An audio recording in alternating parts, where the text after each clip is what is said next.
Assalamualaikum. Selamat siang, salam sejahtera untuk kita semua. Teman-teman wartawan di seluruh Indonesia, terkhusus di Papua Barat.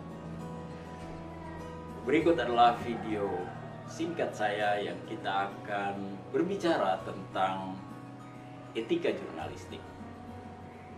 Etika jurnalistik penting untuk menjaga seorang wartawan dari kerja-kerja profesional, menyelamatkan masyarakat pembacanya dari produk-produk yang dihasilkan dalam bentuk berita. Saudara sekalian, hari ini kita akan banyak mengulas tentang 11 poin dari etika jurnalistik. Pada buku saya yang akan saya kirimkan kepada saudara, memang berbicara, dapat saudara ikuti dan saudara baca detail tentang etika jurnalistik ini, karena ini adalah bagian dari apa yang saya sebutkan pengalaman dari lapangan. Dalam etika jurnalistik, 11 poin itu penting. Pada poin pertama, wartawan Indonesia bersikap independen, menghasilkan berita yang akurat, berimbang, dan tidak beritikat buruk.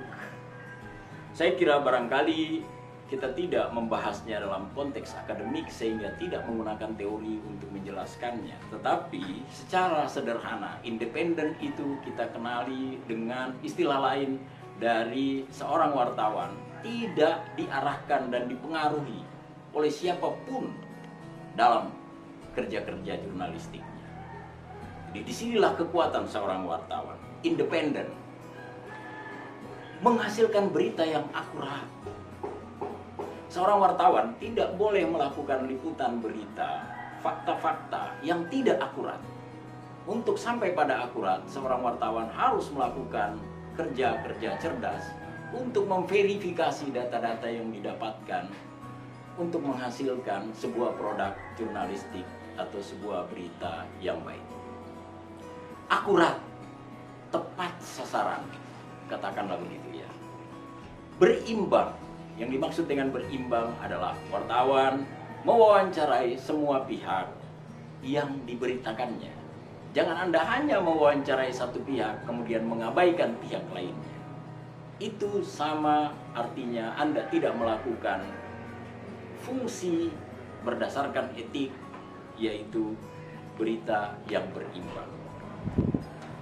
Juga tidak beritikat buruk. Jadi janganlah saudara melakukan penulisan berita dengan niat yang tidak baik. Tulislah berita karena Anda punya niat baik agar masyarakat cerdas dan orang yang diberitakan menyadari hal yang benar dan yang salah. Kedua, saudara sekalian, wartawan Indonesia menempuh cara-cara yang profesional dalam melaksanakan tugas jurnalistik. Yang disebut dengan profesional, seorang wartawan harus menunjukkan identitas kewartawanannya ketika melakukan tugas jurnalistik di lapangan.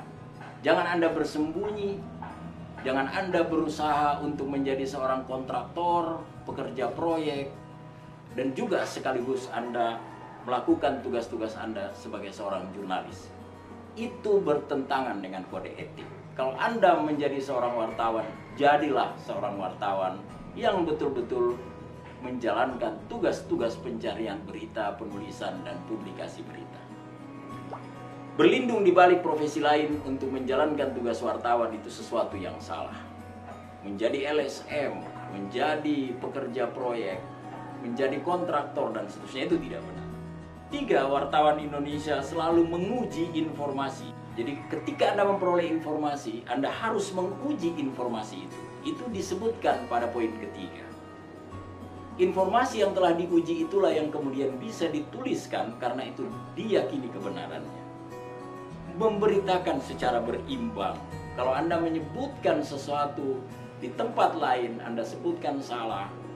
Di tempat lain, Anda harus mencari informasi untuk terjadi perimbangan fakta-fakta yang akan dikemukakannya dalam berita Anda itu, sehingga tercapai perimbangan. Jangan mencampurkan fakta dengan opini. Ketika Anda sedang marah, Anda menuliskan berita dan menuliskan seorang pejabat itu melakukan penyimpangan, tapi itu dikarenakan Anda mencampurkan fakta yang ada di lapangan dengan opini-opini Anda sebagai seorang wartawan. Jangan melakukan penghakiman. Sesuatu yang belum terbukti kebenarannya, Anda tidak boleh menuliskan bahwa seorang pejabat misalnya telah melakukan tindak korupsi. Karena itu Anda telah mengambil tugas-tugas aparat hukum. Anda tidak boleh melakukan vonis atau menghakimi. Anda menerapkan asas praduga tidak bersalah. Jadi ketika Anda melakukan penulisan berita, upayakan agar di kalimat-kalimat atau kata-kata yang Anda gunakan itu tidaklah merupakan hal-hal yang menerapkan tudingan-tudingan yang sengaja diarahkan. Jadi selalu menerapkan standar praduga tidak bersalah. Seseorang itu sampai terbukti kebenarannya, divonis atau menerima keputusan hukum yang tepat, yang tetap, barulah bisa disebutkan dia bersalah. Keempat, wartawan Indonesia tidak membuat berita bohong. Jadi sesuatu yang Anda buat-buat atau wartawan buat-buat itu sebuah kebohongan.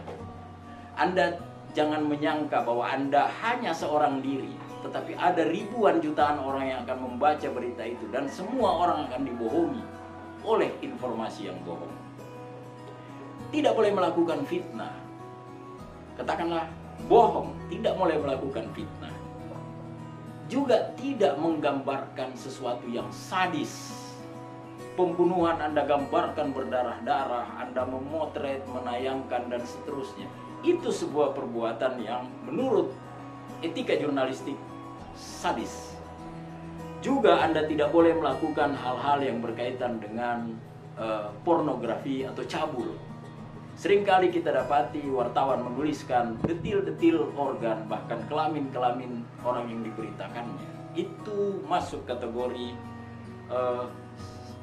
cabul. Di bagian 4 dalam kode etik itu dilarang.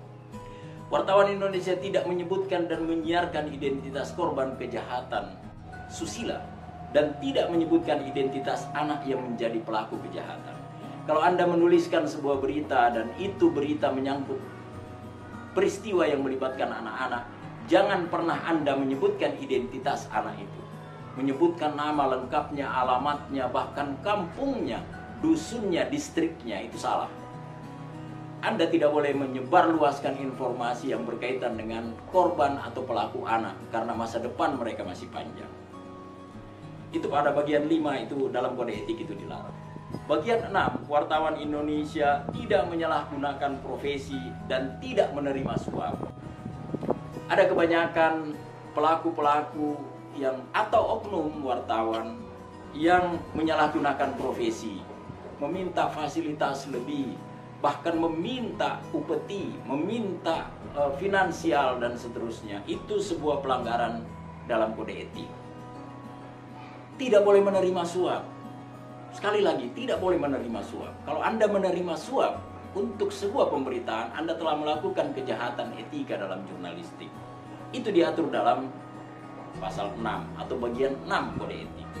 Bagian ke-7, wartawan Indonesia memiliki hak tolak untuk melindungi narasumber yang tidak bersedia diketahui identitasnya.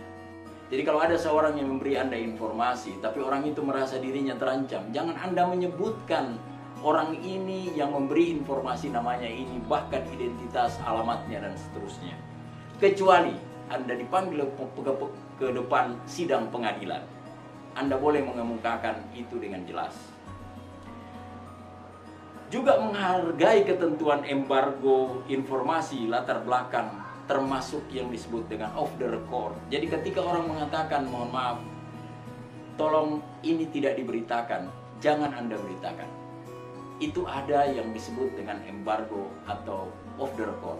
Untuk embargo ada ketentuan yang mengatur jika Anda meminta informasi itu dan dia katakan bahwa ini, maaf saya minta hak embargo, Anda boleh menghormati itu. Dengan catatan Anda boleh bertanya, kapan berita informasi ini bisa saya siarkan? Kalau narasumber mengatakan jangan diberitakan sekarang, Anda harus patuh pada hak embargo. karena itu diatur dalam ketentuan. Yang kedelapan, wartawan Indonesia tidak menulis dan menyiarkan atau memberitakan berdasarkan prasangka, diskriminasi terhadap seseorang atas dasar perbedaan suku. Sekali lagi, tidak boleh memberitakan sesuatu atau menyiarkan berita berdasarkan prasangka atau diskriminasi berdasarkan perbedaan suku. Karena saya berbeda suku, saya boleh memberitakan. Itu tidak. Kemudian Anda juga tidak boleh karena perbedaan ras, warna kulit, agama atau keyakinan. Itu semua dilarang. Juga jenis kelamin. Karena dia perempuan, kita perlakukan dia dalam berita yang tidak benar. Atau karena dia laki-laki, maka kita menuliskan dia dalam pemberitaan karena dia berbeda jenis kelamin dengan kita. Itu juga dilarang dalam etika jurnalistik. Juga dalam penggunaan bahasa Anda tidak boleh merendahkan martabat orang. Orang yang lemah, orang yang miskin, sakit, cacat jiwa, atau cacat jasmani. Itu sangat dilarang dalam kode etik. Perlakukan manusia itu secara setara. Kemudian, wartawan Indonesia menghormati hak narasumber tentang kehidupan pribadinya, terkecuali dia seorang pejabat publik atau untuk kepentingan publik. Jadi jangan memberitakan isi rumah orang, memberitakan tentang kelakuan seseorang yang tidak ada kaitannya dengan kedudukannya sebagai pejabat publik.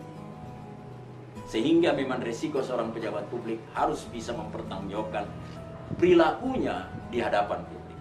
10. Wartawan Indonesia segera mencabut, meralat, memperbaiki berita yang keliru atau salah, yang tidak akurat, disertai dengan permintaan maaf. Kalau Anda salah menulis, Anda boleh menyatakan permintaan maaf melalui media Anda dan memperbaiki berita yang Anda tulis. Untuk pendengar atau pemirsa atau pembaca mengetahuinya bahwa apa yang Anda tulis itu salah. Kalau Anda terus bertahan pada kesalahan, maka semua publik dibodohi. Terakhir, saudara-saudara sekalian yang saya hormati, saya cintai, wartawan di Papua Barat, wartawan Indonesia melayani hak jawab dan hak koreksi secara proporsional. Jika ada yang menggunakan hak jawab, beri kesempatan dia untuk menggunakan hak jawabnya. Ada humas yang keberatan dengan berita Anda, berikan dia hak jawab. Kalau Anda menolak, Anda telah melakukan pelanggaran terhadap bagian 11 atau pasal 11 dalam kode etik jurnalistik yang berlaku di Indonesia. Saya kira barangkali hari ini kita bertemu dengan 11 poin etika jurnalistik yang saya sudah tuangkan dalam buku ini, dan saya akan kirim kepada saudara-saudara sekalian untuk dibaca. Untuk satu waktu kita harus bertemu dan mendiskusikannya. Salam sejahtera untuk Anda semua, salam etika profesi, jaga marwah organisasi, nama baik dan nama baik media Anda, nama baik pribadi Anda, sehingga sebagai seorang profesional jurnalistik, Anda bekerja bertanggung jawab kepada diri, kepada masyarakat, kepada pemerintah, kepada agama, dan kepada Tuhan Yang Maha Kuasa. Terima kasih, sampai jumpa pada video pembelajaran berikutnya. Assalamualaikum warahmatullahi wabarakatuh. Salam sejahtera untuk kita semua.